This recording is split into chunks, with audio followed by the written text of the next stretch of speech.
Thank you, sir. Dr. David Briggs. I'm of River State. I'm an elder statesman in River State, and I've been in and out of government. In a bit to answering your question, I think it's more important because I've had a lot of comments, and every person that has commented has always been on the why question. Why will SIM sign that kind of document? Why didn't he run away? Why did he not reject it? Why would the president present that kind of in a meeting? Why did Odili not reject it? Why? And I think that is not the best at this time. What is most appropriate is what happened. And that's what I want to address. What happened? Actually, the understanding, and I'm saying it from the primary point of view that I'm a participant in that purported meeting. I was there, so I'm a witness. So what I say is primary, not secondary. We are invited for a meeting, but that was not a meeting, because a meeting means opinion will be sought. There will be discussion between both parties, and resolutions will be reached. But that is not what happened. What happened is that Mr. President walked in with a written resolution, addressed us, and declared that what he has in his hand is a presidential proclamation, a presidential directive, and at the point withdraw and emphasize the fact that he is the President of the Federal Republic of Nigeria. Therefore, he can whip, and anybody who tends to say no to what he's saying, it has consequence.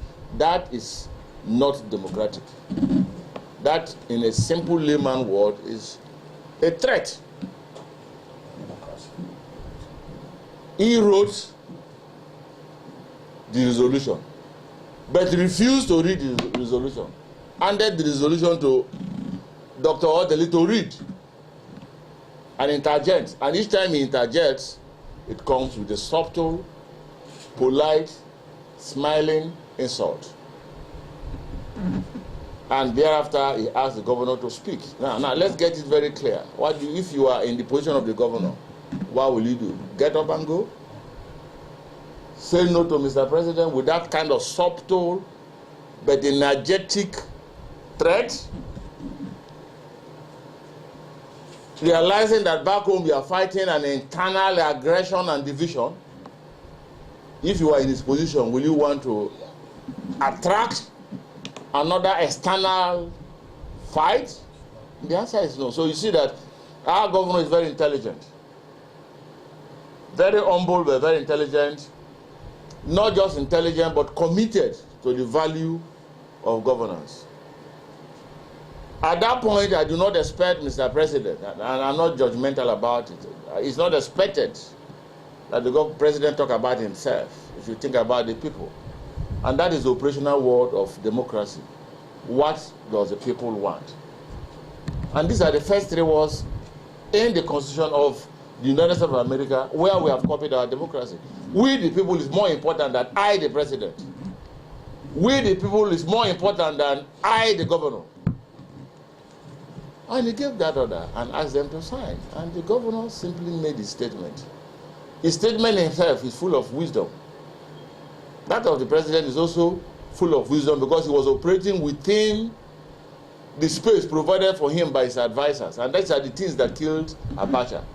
When a leader does not reach out but allow his advisors to detect on what he do and what he doesn't, what he say and what he hasn't said, then you are imprisoned. And that is the worst situation, to allow yourself to be self-imprisoned. So I believe that the president I know, in his own wisest of thought and action, will not come up with that kind of a document. But that being the case, but one of us asked him a simple question. And to be specific, Advocate Amasimaka Hassan, SIM should do this, governor should do this, governor should do that. You have not said, watch those 25 or 27 assembly members that defected from PDP to APC without consulting their constituency and constituent what they should do.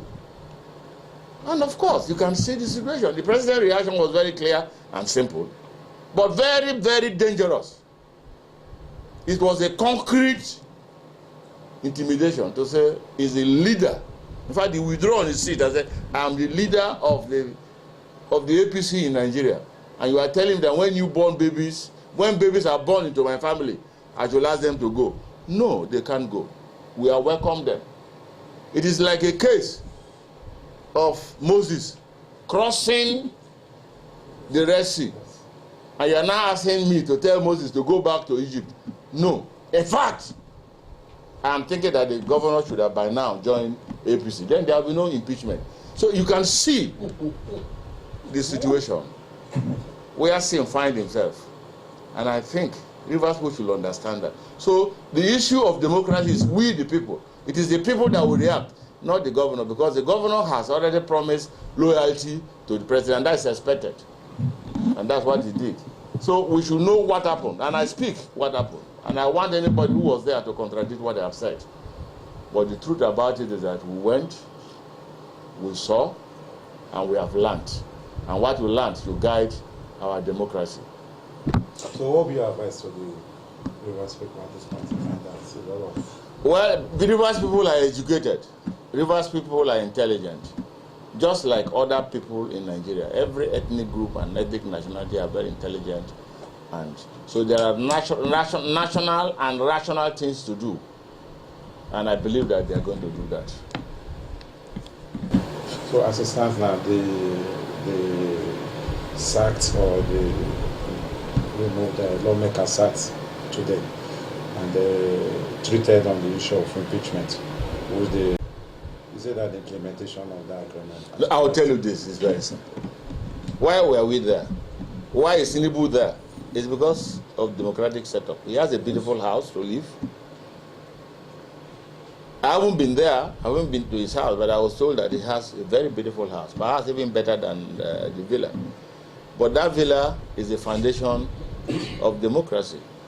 And I do know that the president is on oath to uphold and protect the Constitution of the Federal Republic of Nigeria. And therefore, Nigerians are watching him, Rivers people are watching him, whether it's upholding by his pronouncement or is allowing it fall and break by his pronouncement. I'm not in a position to say that. But I believe that there should be peace in Rivers State, and that's what the governor is saying. But Rivers people knows what is best for them. The moment you allow, a third party to come into your matter, and you are unable to establish the intention and interest of the third party who has come to arbitrate, you are failing. What Tinubu did, and I can say it, was establish his own party interest while arbitrating of peace in Rivers State. And that's exactly what has happened. Okay, that comes to mind on asking this question. What's now the next move of your party, the PDP, which is now minority in Rivers State, is no longer majority? Are you people still going ahead demanding that the vacated House of Assembly members, are you going to pursue it to the logical conclusion?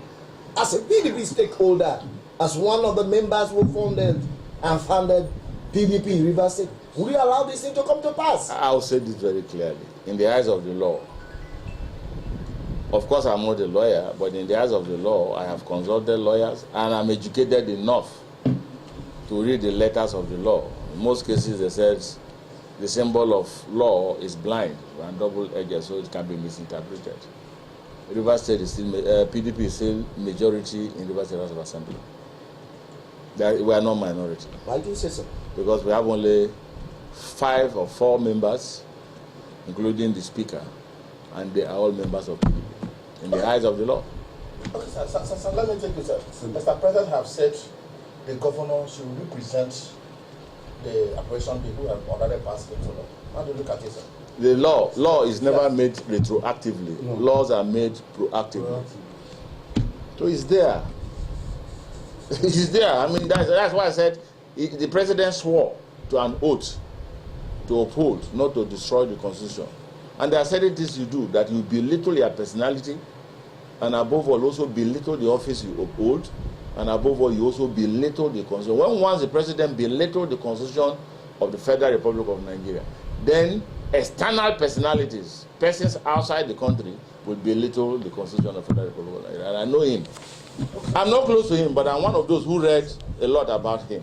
Thank you. I know that he will not belittle the Constitution of knowingly. By now, I'm sure, by now, convincingly I'm saying it, by now the president realized that he has been deceived. Not mistake, he has been deceived. I believe so.